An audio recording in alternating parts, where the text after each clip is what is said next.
Um novo centrão fisiológico emerge no Congresso. Moderno no discurso, antigo na estratégia.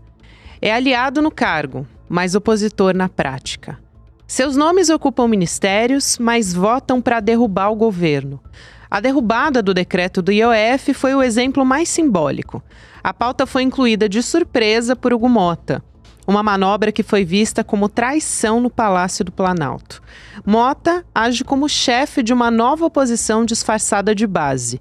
O Centrão fala em governabilidade, mas entrega instabilidade. Articula derrotas e mantém o governo em constante pressão. E, ao mesmo tempo, segura privilégios fiscais e trava a agenda social. No governo Bolsonaro, aprovaram rombos bilionários. Agora, cobram austeridade do governo Lula e ditam quais serão os cortes. Usam a máquina pública como instrumento de chantagem e organizam um terreno para 2026. O novo Centrão não tem ideologia, tem projeto de poder. Um projeto que sabota a articulação, esmaga a base e isola o presidente. O que explica a força desse bloco? E como enfrentar um adversário que atua dentro do governo? Terça-feira, 1º de julho de 2025. Se gritar, pega Centrão. Não fica um, meu irmão.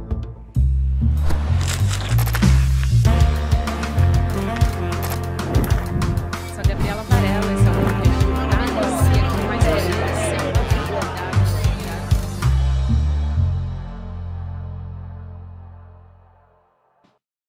Olá, seja muito bem-vindo, seja muito bem-vinda. Eu sou a Gabriela Varela, esse é o Videocast em Detalhes. E aqui você já sabe, sempre com um convidado, uma convidada, a gente analisa uma temática, uma notícia importante do momento. Hoje eu vou conversar com ele, o nosso apresentador do Série Notícias segunda edição, analista, cronista, escritor, Chico Sá. Que saudade de te receber aqui, meu amigo. Bem-vindo.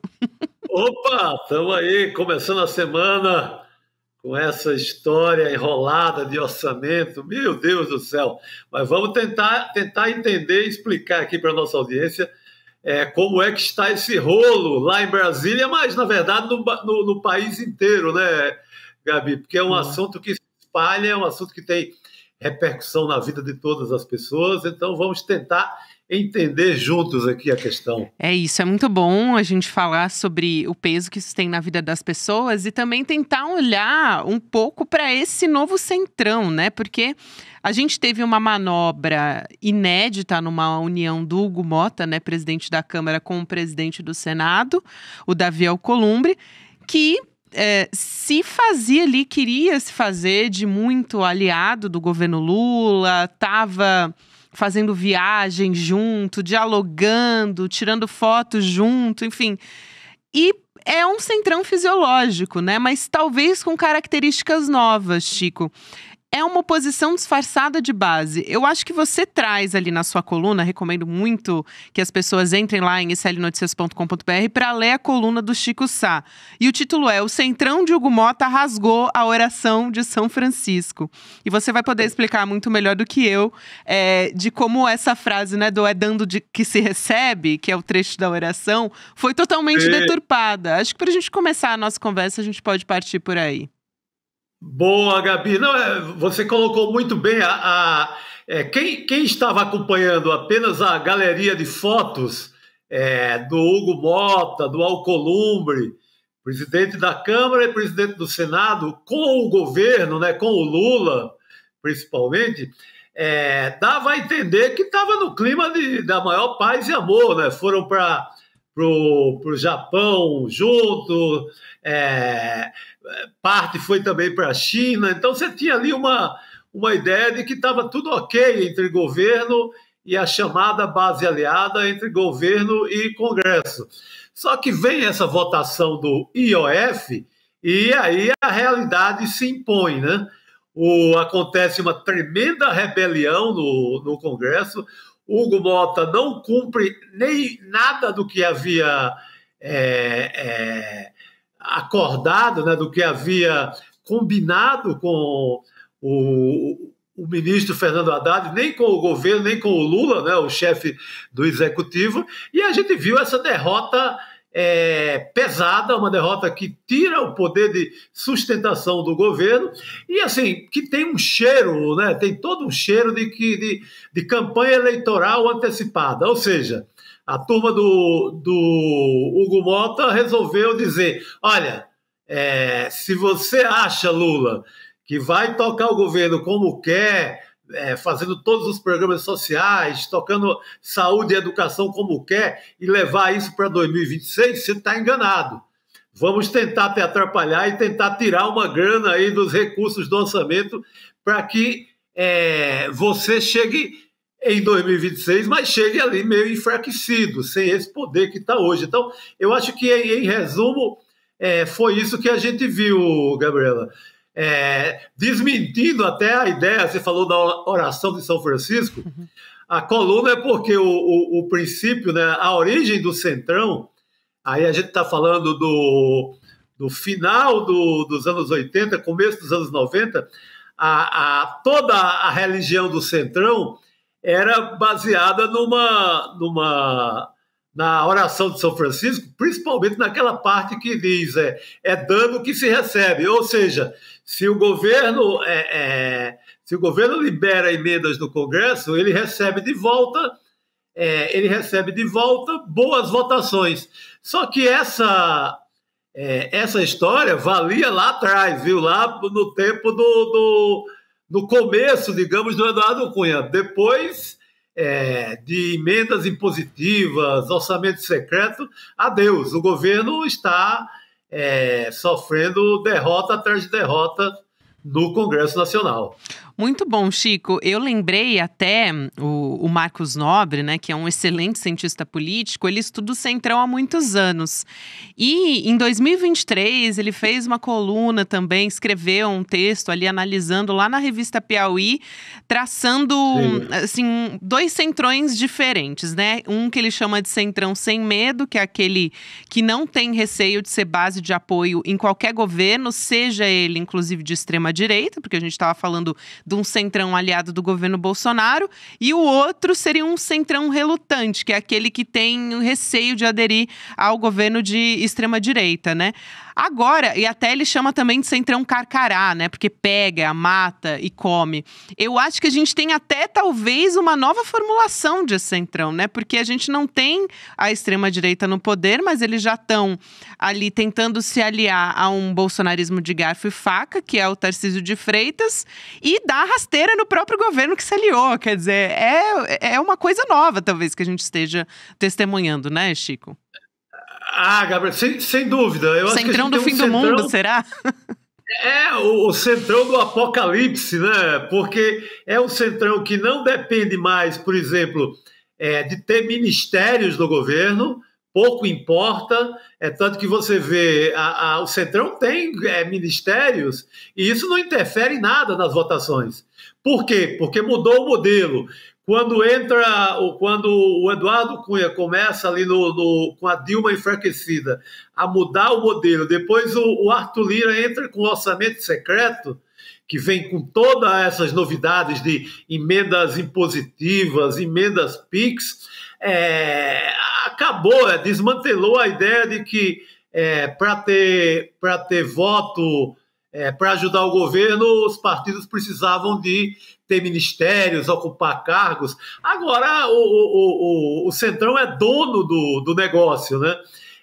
Com as emendas impositivas, com essa cota gigantesca de recursos na mão, o Centrão sequer precisa de ajuda do governo na máquina pública. Eles tiram tudo da emenda. Então, é um Centrão mais independente, mais atrevido, que manda realmente no orçamento da União. Um Centrão que sequestrou, digamos, o orçamento. Daí, essa luta feroz do ministro Flávio Dino no Supremo Tribunal Federal para tentar, pelo menos, dar ali uma moralizada mínima, né?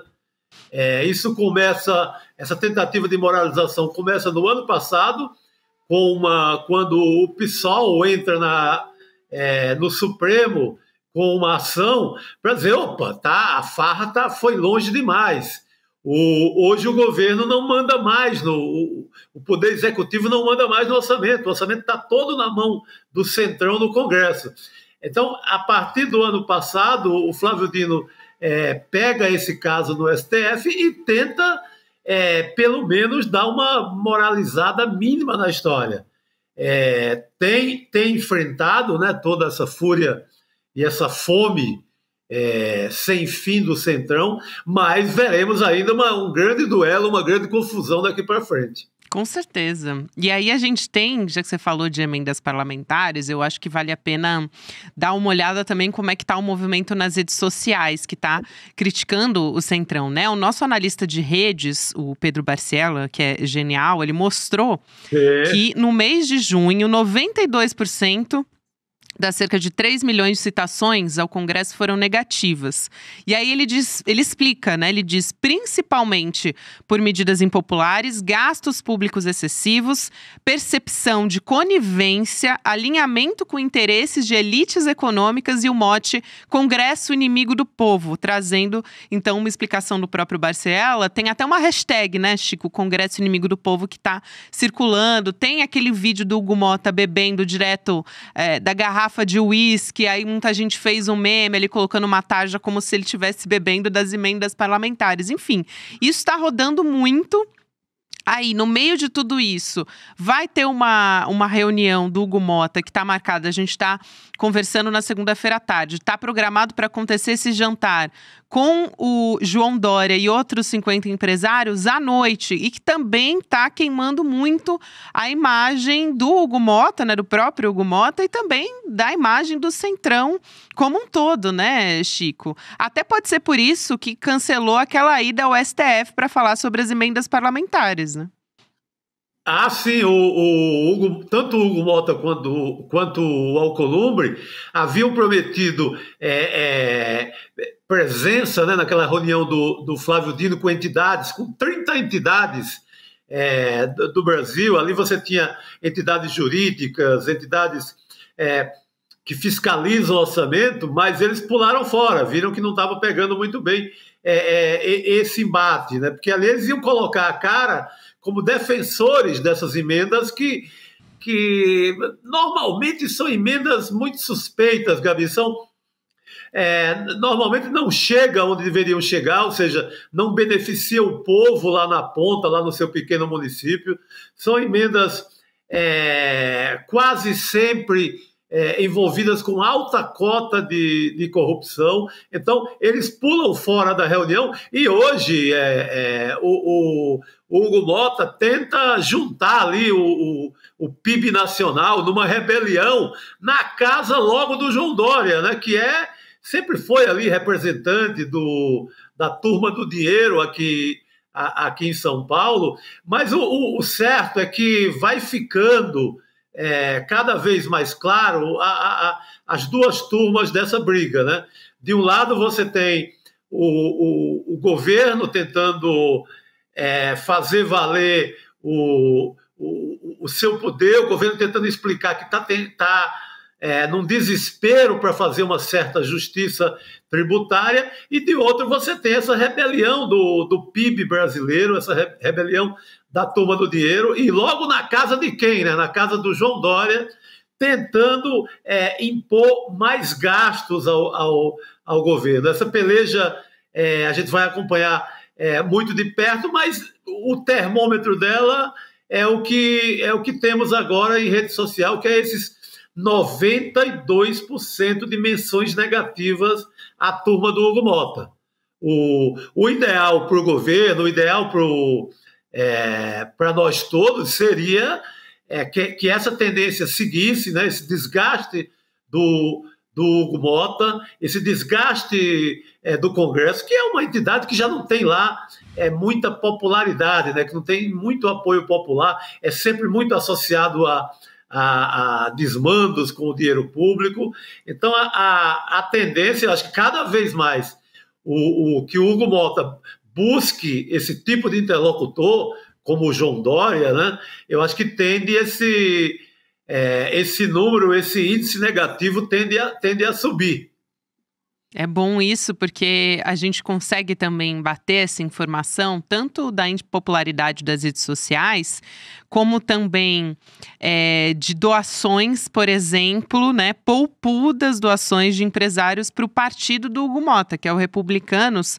É uma informação que saiu na coluna do Igor Gadelha, lá do Metrópolis, né, que recebeu essas doações generosas quando o Hugo Motta virou o favorito para assumir a presidência da Câmara. Então, a gente tem, por exemplo, aqui para trazer um pouco do tamanho, né? A gente tem a maior doação de R$300 mil feita por um advogado mineiro, Lauro José Bracarense Filho, no dia 9 de janeiro, quando a eleição do Hugo Motta já era dada como certa. A gente tem também, em segundo lugar, o empresário Carlos Gel Quick, que também é uma figurinha carimbada na lista dos doadores nas últimas eleições no Brasil. Então, isso aparecer num momento em que o Hugo Motta está com esse jantar marcado, eu acho que é, assim, gritante, né? Você vai somando as coisas. Você também compartilhou uma reportagem, né, Chico, do portal P10, mostrando que o Hugo Motta destinou R$17 milhões em emendas para uma obra na cidade que é o quê? Administrada pelo pai dele, em Patos, não é isso? Exatamente, Gabi. Esse pacote enviado para a cidade dele é só um caso assim mais emblemático, que ele é repetido em quase todos os parlamentares do Centrão, né? Que é aquele clássico de mandar o dinheiro para a sua própria base e normalmente para obras que não acabam nunca, porque essas obras ali começam forma ali aquele canteiro de obra, não acaba nunca e haja dinheiro enviado para essa mesma obra e parece que o propósito é ali ajudar o prefeito local, no caso, o próprio pai dele. É um dinheiro que o governo não tem nenhum controle, Tribunal de Contas da União perde também o controle e parece-me assim, uma grana, uma verba que é para apenas sustentar esquemas políticos regionais, que ela não tem um propósito mesmo de fazer benefícios para a população. Daí, quando a gente diz assim que o governo federal perdeu o controle do dinheiro do orçamento, é porque essa grana vai para Patos, ou vai para o Amazonas, ou vai aqui para o interior de São Paulo, e você perde totalmente o controle dela. É isso que o Flávio Dino está tentando minimamente ajeitar, né? Não, tudo bem, não quero acabar com todas as emendas, mas pelo menos 10% de transparência não custa nada. Vamos tornar isso mais claro para a população e essa é a grande briga do momento, que parece que inflama mais ainda o Congresso, que não está querendo nada com essa história de mostrar que uma emenda deve ser fiscalizada como qualquer outro recurso da União, né? E você tocou nessa questão aí da grana, né, desse dinheiro todo de doações para a turma do Hugo Motta. Isso parece aquela coisa, parece um pagamento para advogado, né? Vamos bancar essa turma porque essa turma serve de advogado de defesa dos mais ricos lá no Congresso. Então, não dá para pensar outra coisa em relação a essas doações. E qual é o grande papel que o Hugo Motta tem feito diante do Congresso? Servir de advogado de defesa para essa turma toda. Defendê-los do pagamento de imposto, defendê-los da transparência e por aí vai. Chico, e aí quando a gente olha esse cenário, né, e ao mesmo tempo a gente revela na contramão quem é que esses parlamentares do Centrão estão defendendo, né? A gente revelou, por exemplo, no portal do ICL Notícias, como o Congresso vai dificultar a liberação de recursos da indenização das vítimas de fraude, naquele caso do INSS, né? Que não foi o INSS, sempre importante a gente esclarecer isso, né? Mas de pessoas que estavam atuando dentro do INSS. Ao mesmo tempo, foi aprovado o aumento do número de parlamentares, o que vai deixar o gasto ainda maior, né? Mais caro. Então, eles continuam defendendo o direito dos mais ricos, né? Não tem preocupação com arcabouço fiscal, coisa nenhuma. E acho que é importante quando a gente fala, né, disso ficar mais claro para a sociedade. E essas menções negativas também acho que acabam, né, contribuindo com isso, que é, de fato, as pessoas entenderem o que está em jogo ali, né? Não é não poder falar mal do governo, como muita gente da direita quer fazer crer, né, que é isso. Mas é como o Congresso está atuando das maneiras mais sujas possíveis, né? Exatamente, que aquela ladainha de que estamos pensando no ajuste fiscal, o governo está muito gastador, isso é conversa para boi dormir, né? Não faz o menor sentido. E se o Congresso realmente pensasse nisso, não adotaria essa linha agora de aumentar o número de parlamentares no momento desse e outros tantos gastos, né? Assim, com preocupação zero. A própria ideia dessas emendas é uma gastança maluca, sem nenhum pensamento, sem nenhuma preocupação com ajuste fiscal. Eu queria ver se ajuste fiscal e preocupação com menos gasto, se começasse a levantar um deputado aqui, um senador acolá, e começar a abrir mão das emendas, começasse a dizer, não, olha, vamos pensar no país, vamos pensar no povo, eu não vou gastar mais essa minha parte das emendas porque eu estou preocupado com o ajuste fiscal. Mas você vê, né, não aparece uma alma viva para fazer esse tipo de ação. Então é cascata, né, Gabi? É balela, é pura enganação. E esse ataque agora ao governo, ele só tem uma explicação. É 2026, é a eleição já no horizonte, é uma tentativa do centrão, da direita, do empresariado, em fazer com que o governo chegue com menos popularidade ainda em 2026. Não tem outra forma de ver essa história de agora. E aí, quando a gente olha para o personagem, Hugo Motta, né, aqui no Em Detalhes, a gente fez até um episódio quando ele foi eleito presidente da Câmara, o Guilherme Amado veio aqui contar o histórico político do Hugo Motta e tal. E aí tinha essa descrição, ele é enxergado, né, pelos demais, ou pelo menos era, como alguém muito diferente dos moldes do Arthur Lira, alguém mais educado, experiente na política, apesar da pouca idade, né? Mas, ao mesmo tempo, eu vi algumas pessoas alertando, olha, o Hugo Motta vai ser muito pior do que o Arthur Lira. Você lembra, né, Chico? A gente teve essa conversa no N2 sim, também, sim, né? Como é que foi essa virada, assim? Porque o próprio governo não soube até o último minuto que isso ia acontecer, né? Que ia tomar essa rasteira no caso do IOF. Então, como é que ele foi de supostamente essa imagem de bom menino e tal para inimigo do povo, como tá sendo carimbado agora, né? Pois é, Gabi, ele tem todo esse jeitinho dele, meio almofadinha, né? Ele difere um pouco do Arthur Lira na questão da imagem. O Arthur Lira passava aquela ideia de alguém mais truculento, mais ali dentro do universo dos coronéis da política e tal, e ele chega com esse jeito meio sonso, falando mais baixo, aparentemente mais bem educado, ali com outra forma de fazer política, mas se revela muito mais perigoso. Não é um cumpridor de acordo, né? Isso na política, isso é muito sério.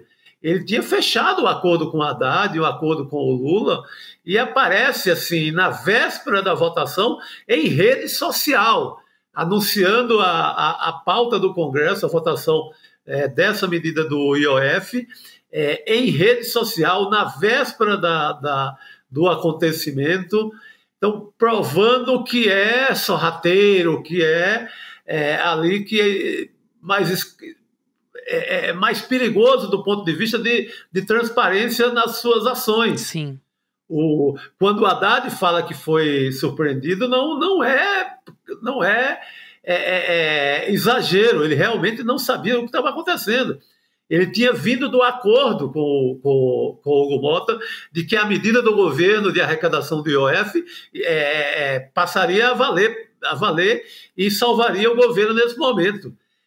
que nada, o cara na surdina ele se junta a esse mesmo povo que estará no jantar na casa do João Dória e dá a maior rasteira do governo Lula. Esse terceiro governo Lula acho que não levou nenhuma rasteira desse tamanho, nem do Arthur Lira.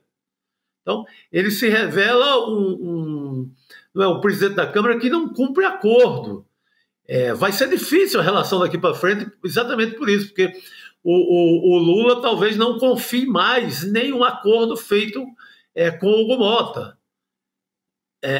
Isso vai ser o tom daqui para frente, eu acredito. É verdade, Chico. Tem até uma matéria na Folha de São Paulo dizendo que o Lula está disposto a travar essa disputa mesmo, assim, que já orientou, já encorajou os ministros, né, os aliados dele a expor que tem, sim, várias questões ali com o Centrão. Depois do que aconteceu, tá escancarado, né? Não tem mais como colocar panos quentes, porque foi o Centrão que decidiu romper com o governo dessa maneira. Então, acho que não teve muita saída também. Mesmo o Lula, que tem esse perfil conciliador, historicamente, agora, o que se diz ali nessa matéria da Folha, né, da Kátia Seabra, é que, de fato, o Lula tá encorajando a orientação, assim, para argumentar que esses parlamentares, né, da direita, do Centrão, estão resistindo a fazer justiça tributária no Brasil, né? Colocar uma lupa mesmo na situação. Exatamente. Eu acho que o Lula aposta que essa tese do governo tenha mais aceitação popular, que a população comece a compreender o que está em jogo. E eu acredito que coisas como esse jantar dos milionários na casa do João Dória, né, ex-prefeito de São Paulo, ex-governador de São Paulo, ex-aliado do Bolsonaro, na famosa dobradinha do Bolsodória, eu acho que o Lula aposta que as coisas fiquem bem definidas, de quem está do lado dos super ricos e quem está do lado do povo, e ele possa, aos poucos, ganhar essa briga no Congresso. É uma peleja muito difícil, né, numericamente, que você pega, o governo tem ao lado dele, nas votações, pouco mais do que uma centena de deputados, não passa disso. Mas eu acredito que o momento é favorável ao governo na opinião pública. Eu acho que essas imagens que vão começar a sair desses jantares, como o da casa do Dória, podem ajudar muito bem o governo Lula nessa história, de mostrar qual o papel do Hugo Mota nesse momento, que não passa de um papel de advogado dos super ricos. Isso o Lula vai precisar muito desse apoio popular para poder ganhar minimamente essa briga. Só o barulho não vai, só o barulho de rede social acaba não garantindo também. Então vamos ver como é que a população vai assimilando essas imagens, né? Eu aposto muito nessas fotos, por exemplo, de um jantar do Hugo Mota com esses super ricos. É o tipo de imagem, pública que tem muita força na população. Tomara que vingue e deixe cada vez mais explícito quem está de cada lado dessa história, Gabi. Isso vai ser super importante. Chico, um prazer te receber aqui, meu amigo. A gente tá junto todos os dias, mas aqui essa dobradinha no Em Detalhes também foi maravilhoso, que a gente tem mais tempo para conversar. Valeu, querido. Obrigada. Opa, não, foi legal. É um assunto muito... Esse assunto é um grande assunto, né? Porque o que está em jogo aqui é o bolo da grana do orçamento. Isso aí. Não é? O povo tem que começar a perceber o que está em jogo com o que gastar no Brasil. Vai continuar mandando as emendas lá sem transparência nenhuma, ou vai colocar esse dinheiro em educação, em saúde, em Bolsa Família, em programas sociais? Essa é a grande disputa no momento, Gabi. É isso aí, Chico. Um beijão e até uma próxima. Seja sempre bem-vindo aqui. Beijo, querida. Tamo lá. Nos vemos no ICL2. Valeu, tamo junto, querido. Tchau. A gente aqui teve, nesse último domingo, já que a gente está falando aqui de justiça tributária também, a gente teve uma aula que foi a nossa primeira aula Investir é para Todos, com o Eduardo Moreira, 8h da noite. Então, a gente vai ter agora a oportunidade de você assistir essa aula. Para você que perdeu e quer aprender a investir do zero, você vai ter a oportunidade de acompanhar junto com a gente quais são os caminhos para quem quer saber onde colocar suas finanças. Então, fica a dica para você. Para garantir a sua vaga, você vai em edu1.com.br/reprise, deixa o seu e-mail lá e aproveita que é por tempo limitado. Agora você fica com o Mercado Investimentos, na sequência tem o Rolê ICL e você pode ouvir o Em Detalhes todos os dias nas plataformas de áudio. Obrigada e até amanhã. Fala, turma! É o seguinte, quer mais uma chance para assistir a nossa aula que fez o maior sucesso de educação financeira? Teve gente que perdeu por diversos motivos, né? Até por ter esquecido simplesmente e está querendo assistir. Então a gente vai liberar um link aqui para você poder assistir a aula e aproveitar tudo que ela trouxe de bom para as pessoas que estavam lá. Realmente, é 1 hora para mudar completamente a sua visão sobre o mundo das finanças e dos investimentos. E no final da aula também uma chance de você se juntar a mais de 70 mil pessoas que fazem parte da nossa comunidade, que todos os dias acompanham os mercados e tem toda essa nossa ajuda, esse nosso suporte para reequilibrar a sua vida financeira, tá bom? Boa aula para vocês! Olá, olá, olê, olê, olê, olá.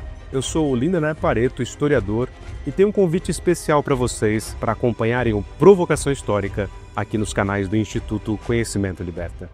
Toda quarta-feira, às 7 da noite, logo após o ICL Notícias segunda edição, convidados e convidadas que ajudam a gente a pensar o passado, a criticar o presente e a projetar alternativas de futuro para um Brasil diferente, para um mundo diferente. E se no cotidiano dificílimo do trabalho você perdeu o episódio inédito, não se preocupe, você pode assistir também toda quinta-feira a reprise, logo após o Rolê ICL, ao 12h30. Venha para o Provocação Histórica.